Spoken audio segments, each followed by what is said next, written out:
In today's video, I'm going to show you how to change your Behance username quickly and easily. First, log into your Behance account and click on your profile picture in the top right corner. Then, select Settings from the drop-down menu. Inside the Settings page, go to the Profile section.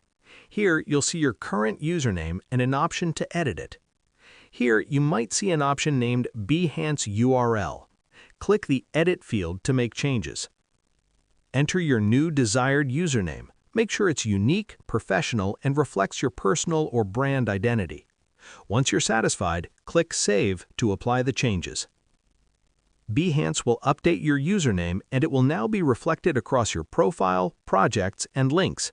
Be aware that changing your username may affect existing profile links, so share the new link if necessary.